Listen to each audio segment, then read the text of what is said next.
जैसबॉल की क्लास से इंडिया ने पर्थ में इतिहास रच दिया है। कमाल की कहानी यार। क्रिकेट में इसीलिए कहते हैं गुरु कभी भी प्रिडिक्शन नहीं देना चाहिए।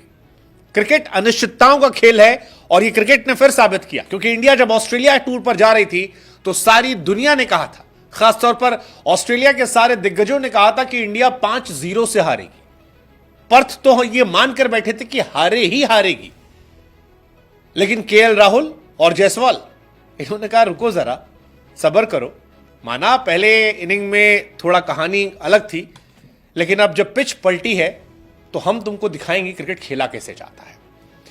मतलब गजब है यार। इरफान पठान ने बिल्कुल सही ट्वीट किया था कि इतनी जल्दी मेरी बीवी का मूड नहीं बदलता जितनी जल्दी पर्थ की पिच बदल जाती है। और उस पिच के बदलने का असर यह है कि वो इंडिया जो पहले दिन 150 पर 10 हो गई थी, ऑस्ट्रेलिया के 7 विकेट गिरा दिए थे, उसने जब ऑस्ट्रेलिया को ऑल आउट किया 104 रनों पर और खुद बल्लेबाजी करने आई तो 172 रन ठोक दिए, 172। एंड 172 इंडिया का फिलहाल स्कोर है। इंडिया की लीड जो है 218 रन की हो गई है। और अगर यहां से तीसरे दिन इंडिया 200 रन भी और ठोक देती है, क्योंकि 10 विकेट बाकी हैं, तो यकीन मानकर चलिए यह मैच इंडिया का होने वाला है। इस मैच को इंडिया से कोई लेने वाला नहीं है। लेकिन यशस्वी जायसवाल और केएल राहुल क्या कमाल के प्लेयर है, क्लास प्लेयर है यार। मतलब मजा आ गया, मजा आ गया। अपनी ताकत के विपरीत खेला जायसवाल ने। जरूरत थी इंडिया को कि कोई आदमी ठहर कर आए, टिक कर खेले और समा बांधे, और जायसवाल ने किया। जायसवाल जो कि आमतौर पर अपने स्ट्राइक रेट के लिए जाने आते हैं, न्यूजीलैंड के दौरे पर कई बार अपना विकेट फेंक कर जा रहे थे, इंडिया वाले नाराज हो रहे थे। राहुल जिन्हें न्यूजीलैंड के दौरे पर ड्रॉप कर दिया गया था, इत्तेफाक से ही सही, लेकिन जब उन्हें ऊपर खेलने का मौका मिला तो उन्होंने बताया कि उनकी क्लास कितनी बड़ी है। और नतीजा देखिए, राहुल 62 रन पर नाबाद है, जायसवाल 90 पर नाबाद है। दोनों ने गेंदें खूब खाई हैं। एक का 40 का स्ट्राइक रेट है, एक का 45 का स्ट्राइक रेट है, लेकिन इंडिया फिलहाल टॉप पर है। 10 विकेट बाकी हैं, 218 रन पीछे हैं और अभी 2-3 दिन बाकी है। अगर इंडिया कल आधे दोपहर तक भी खेल जाती है, सेकेंड हाफ तक खेल जाती है या शाम तक खेल जाती है और 150-200 रन ठोक देती है, तो यकीन मानिए इंडिया यहां से यह टेस्ट मैच नहीं हार पाएगी। हालांकि फिर भी यह कहना गलत हो जाएगा, क्योंकि क्रिकेट अनिश्चितताओं का खेल है। लेकिन इंडिया के बैट्समैन की तारीफ होनी चाहिए, क्योंकि 57 ओवर तक अगर आप विकेट नहीं गिराते, पहली इनिंग में आप 150 पर 10 हो जाते हैं और फिर 172 तक आप बिना विकेट गंवाए रहते हैं, तो फिर तारीफ बनती है, बनती है तारीफ। जायसवाल मजा आ गया यार, मजा आ गया। इतिहास जो हमने कहा था क्यों रचा गया, क्योंकि 1986 के बाद यह पहला मौका है जब इंडिया के दोनों ओपनर ने टेस्ट मैच में ऑस्ट्रेलिया में अर्धशतक लगाया। नहीं होता था ऐसा। पिछली बार जब 100 रन बने थे तब सहवाग और आकाश चोपड़ा थे, लेकिन उसमें रन सिर्फ वीरेंद्र सहवाग के होते थे, आकाश चोपड़ा के रन नहीं थे। इस बार कहानी अलग आई है। इस बार जायसवाल ने भी रन बनाए हैं, केएल राहुल ने भी रन बनाए हैं, जायसवाल ने 2 छक्के भी लगाए। एक और इतिहास रचा इस साल कैलेंडर ईयर में सबसे ज्यादा छक्के लगाने का।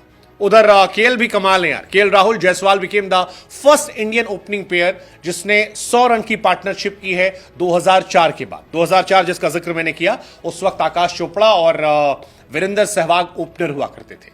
सहवाग मारते थे, आकाश करते थे। इस बार दोनों अच्छा कर रहे थे। बहुत बहुत टफ कंडीशंस थी। मतलब Hazlewood, Mitchell Starc, PAT Cummins. आज देखिए ऑस्ट्रेलिया की हालत खराब हो गई। वो ऑस्ट्रेलिया जो 3 गेंदबाजों के दम पर उछल रही थी फर्स्ट इनिंग में, आज उसने स्टार्क से 12 ओवर करवाए, हेजलवुड से 10 ओवर करवा लिए, कमिंस से 13 ओवर करवाए, मिचेल मार्श को लेकर आए, वो नेथन लायन से 13 ओवर करवाए।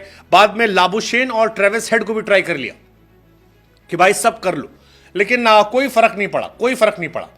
राहुल और जायसवाल एक और रिकॉर्ड बनाए ओपनिंग पेयर के तौर पर ऑस्ट्रेलिया में टेस्ट मैच में सबसे ज्यादा गेंद फेस करने का। यह भी अपने आप में बहुत बड़ा रिकॉर्ड है। 338 गेंदें जो हैं वो उन्होंने फेस की है।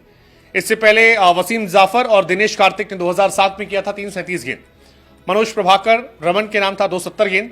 रोहित और केएल राहुल ने 2021 में 262 गेंदें फेस की थी। लेकिन ये कमाल था, वो पेशेंस, वो जो धैर्य था वो कमाल था। 1-2 हाफ चांसेस आए थे, जैसे कि स्टार्क की गेंद पर जायसवाल का कैच छूटा था, उस्मान ख्वाजा से आगे गिर गई थी, वो अटेम्प्ट कर सकते थे। बट इंडिया इस टेस्ट मैच में आगे है। 100+ पार्टनरशिप की बात की जाए ऑस्ट्रेलिया में 2000 के बाद, तो सहवाग चोपड़ा 2003 में, सहवाग चोपड़ा 2004 में, लेकिन अब केएल राहुल और जायसवाल, इन दोनों ने इतिहास रचा है। आप सोचिए, बीच में इतने सारे साल हुए, इतने सारे ओपनर गए, और ये रेगुलर ओपनर नहीं है। ये सवाल भी उठने लगा कि भाई अब रोहित शर्मा आएंगे तो राहुल कहां खेलेंगे। राहुल ओपन करेंगे, 3 पे रहेंगे, या फिर आप 5-6 पे भेज दोगे? बिकॉज आप ड्रॉप तो नहीं कर सकते इसके बाद आप ड्रॉप नहीं कर सकते। ये अपने आप में कमाल है यार। मतलब इस तरह की पारियां खेलने के बाद आप किसी भी प्लेयर को ड्रॉप नहीं कर सकते। केएल राहुल 100+ पार्टनरशिप में इंडिया के बाहर सबसे ज्यादा बार इन्वॉल्व रहे हैं, ये भी अपने आप में कहानी है। केएल राहुल टेस्ट करियर में अगर आप देखोगे तो विदेशों में ज्यादा चले इंडिया के कंपैरिजन में। उनका शतक इंग्लैंड में है, उनके नाम शतक साउथ अफ्रीका में है, उनके नाम ऑस्ट्रेलिया में 100 रन की पार्टनरशिप है। और ये पर्थ पे तो बहुत टफ था खेलना। यहां पर उन्होंने टफ कहा। केएल उनकी तारीफ बनती है एक्चुअली। आप उनसे ओपन करने कहिए, ओपन कर देंगे। 3 नंबर कहिए, 3 नंबर खेल देंगे। 4 नंबर कहिए, 4 नंबर। 6 नंबर कहिए, 6 नंबर पे खेल देंगे। आप विकेट कीपिंग करा सकते हो। राहुल आपके लिए एक व्यक्ति हैं जो स्टेपनी की तरह हर जगह फिट हो जाते हैं, and that is the beauty of KL Rahul. But beauty Jaiswal साहब की भी थी। 3rd youngest Indian opener to score 50+ in Australia, ये यहां कहानी रही। जायसवाल हमारे कई पॉडकास्ट में, प्रज्ञान ओझा वाले पॉडकास्ट में भी कहा गया था कि यार इंडिया का फ्यूचर है। वो दिखा रहे हैं वो फ्यूचर क्यों है। जायसवाल हर बार आते हैं, आपको सरप्राइज करते हैं। शुभमन ने भी किया था, लेकिन जायसवाल ही is too good. Let's just hope कि ये मैच हमारा हो, अगले मैच हमारी पूरी टीम और बेहतर हो और कमाल होना चाहिए। जायसवाल के नाम एक और रिकॉर्ड बना, एक साल में छक्के मारने का। 34 छक्के मारे, जो हाईएस्ट है टेस्ट क्रिकेट में। टेस्ट क्रिकेट 1877 से शुरू हुआ था। अब इस एक साल में सबसे छक्का मारने का रिकॉर्ड जो जायसवाल के नाम है। इससे पहले यह रिकॉर्ड ब्रेंडन मैकलम के नाम था 2014 में 33 छक्के का। बेन स्टोक्स के नाम 26 छक्के का था। बट जायसवाल साहब ने सारे रिकॉर्ड तोड़ दिए और टेस्ट में उनके बराबर कोई नहीं है। ओवरऑल भी अगर आप देखोगे सबसे ज्यादा छक्के एक साल में मारने का, तो टेस्ट में जायसवाल के नाम है 34, ओडीआई में रोहित शर्मा के नाम है 67 और T20 में सूर्या के नाम है 68। कोई आसपास नहीं, और ये तीनों इंडियन है, यानी हर फॉर्मेट में इंडिया का दबदबा है। अब सवाल ये, क्या इंडिया यहां से जीत पाएगी? क्या इंडिया यहां से मैच बना पाएगी? और पर्थ टेस्ट में तो लगता है, बुमराह की कैप्टनसी में लगता है कि इंडिया जीत सकती है। लेट्स जस्ट होप इंडिया ये मैच जीते, हौसले बुलंद रहे और ऑस्ट्रेलिया को ऑस्ट्रेलिया में एक तरफा मुकाबलों में पटकनी देकर हम ये सीरीज और फिर वर्ल्ड टेस्ट चैंपियनशिप इनाम करें। क्या ऐसा पॉसिबल होगा? टू अर्ली टू से, बट जो परफॉर्मेंस है, इंडिया ने शॉक तो किया है। उम्मीद जताई है कि हार नहीं मानूंगा, रार नहीं ठानूंगा, काल के कपार पर लिखूंगा मिटाऊंगा, गीत नया गाऊंगा। सो अटल जी की लाइनों के साथ all the best team India. Let's just hope कि कल जब ये वीडियो फिर आए तब यही मुस्कुराहट हमारे चेहरे पर है।